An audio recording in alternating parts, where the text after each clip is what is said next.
Hey, what's up, folks? I'm back for part two and of MLB trade rumors. So let's go take a look at some of the latest moves. We know about the Matt Garza deal.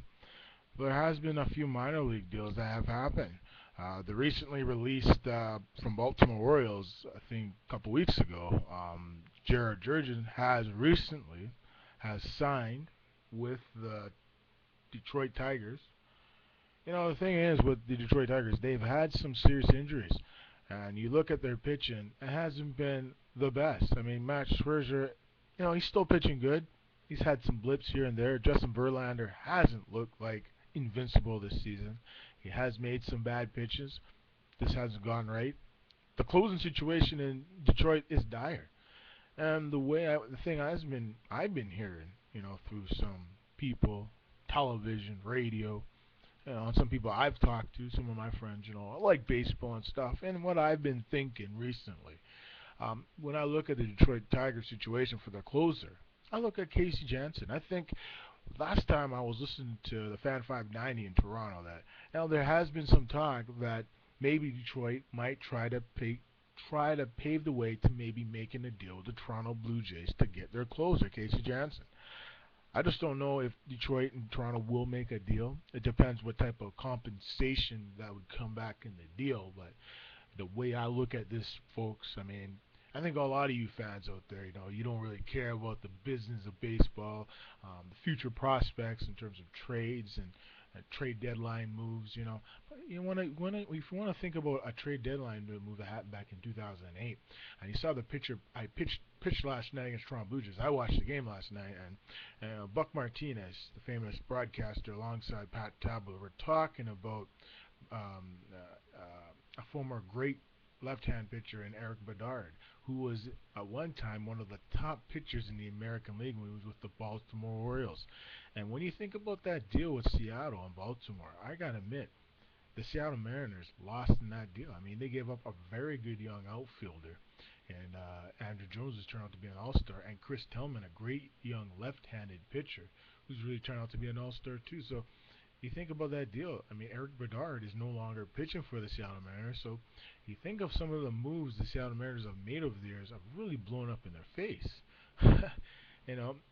It's true he did start a few games with the Mariners, but I think he pitched only 15 times in that season, 2008, when they consummated that deal. I think he pitched for them in 2009 a little bit, but he had a lot of shoulder problems. He's had a lot of shoulder problems throughout his career, Eric Bedard, but he's pitched good of late. Even though they lost last night to Houston Astros, I watched a few innings of that game, and I think, you look at Eric Bedard, he can help any contending team. I look at the Toronto Blue Jays right now. They could use some pitching to go with Mark Burley.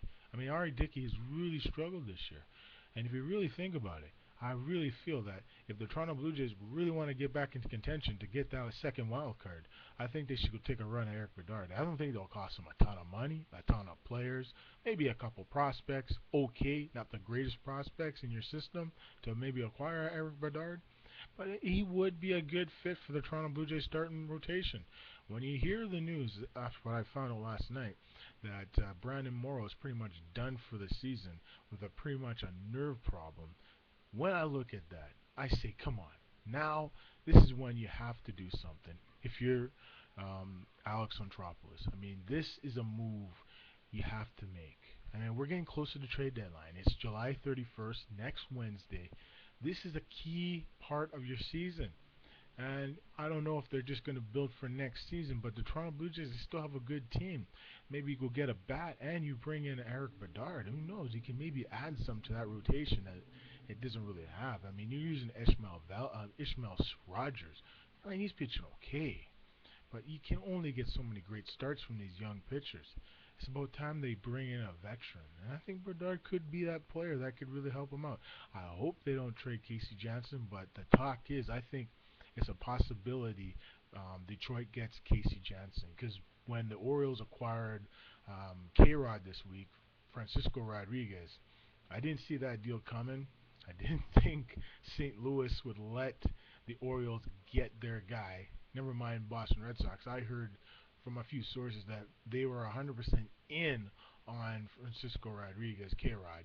But the Orioles overpaid. They gave up some top prospects, and they managed to make the deal happen. So you look at that for the Milwaukee Brewers. It looks like they are selling in selling mode. I've been hearing some news that their ace of their rotation and Yayani Gallardo. There is some rumors out there. The Texas Rangers had some interest. Now they got Matt Garza, so now they're out of the bidding. But watch for a team like the Red Sox and even the St. Louis Cardinals. I'm in here, and the Atlanta Braves. Right now, I'm hearing from a few sources that Bud Norris is a name that the Braves are looking at maybe acquiring after the recent news that Tim Hudson is pretty much done for the season. So I wouldn't be surprised to see maybe something get done, but keep watching the MLB news. We'll see what happens. The Braves are still on top of their division. They're only 8 games ahead of the Phillies and the Washington Nationals. I watched a few innings of the Nationals and the Mets play today, and I got to admit, when you're looking at the Nationals, they just can't score runs. I mean, the pitching hasn't been the greatest. But where has the bats been? I mean, last year they were the best team in the National League. Never mind the best team in Major League Baseball. They had probably overall the best record in baseball. I know they've had problems with injuries to Bryce Harper, one of their great young talents, but he can only do so much. The kid's only 20 years old. I mean, at 20, that's impossible to carry a team by yourself. You need help from your veterans like Jason Worth and the rest of these guys like Zimmerman. I mean, these guys got to step it up. The bats need to wake up and need to get their heads back into the game. And the way I look at this, I really feel they need to make something happen at the trade deadline. I mean, as we get close to the trade deadline, I think the Nationals need to bring in some more experience, maybe a veteran bat or two, and maybe another pitcher. I mean, they need something, and they need it now. So, as far as I'm concerned, the Nationals need to do something, and you know, that's all I can say. So, I got some breaking news. It looks like it's official. Alfonso Soriano is a New York Yankees. The Yankees, I think, dealt up a few young prospects to the Cubs for Alfonso Soriano. The Cubs will pay a bulk of the rest of his salary. I think Alfonso Soriano, he's due, I think, around $40 million. So Yankees will just pick up maybe $6 million out of the $40 million.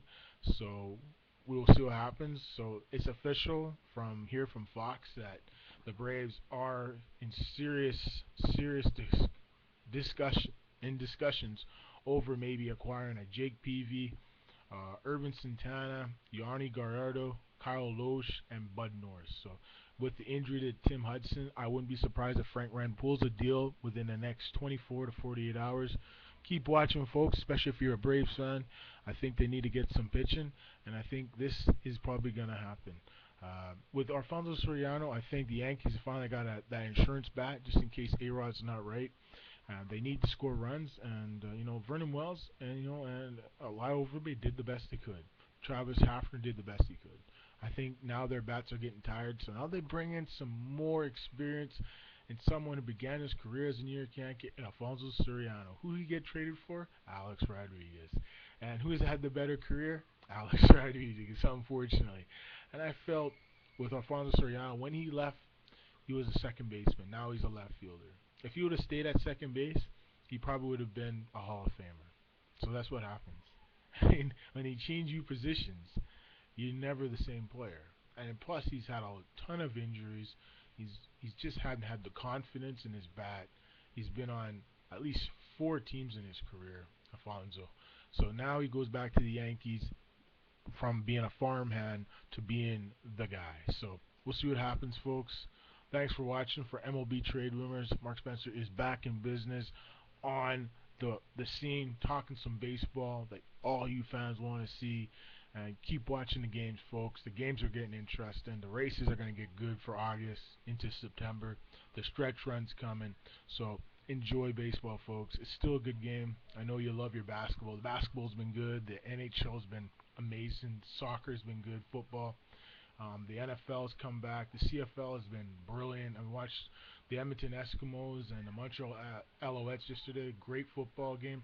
I like what they're doing in Montreal. They're bringing kind of like the Arizona type system that Kurt Warner ran for the Cardinals. It's kind of different. I think Kavis Reed, really needs to keep getting to the players, man. The players really responded in the game against the Montreal Alouettes. So let's hope they can continue to do the damage and continue to win. So on, folks. I got to roll. We'll see you next time for MLB Trade Room. This is Mark Spencer saying so long. Thanks for watching both Part 1 and Part 2. And remember, enjoy your summer. That's number one. Have fun. Enjoy your summer. We'll be back again. Take care.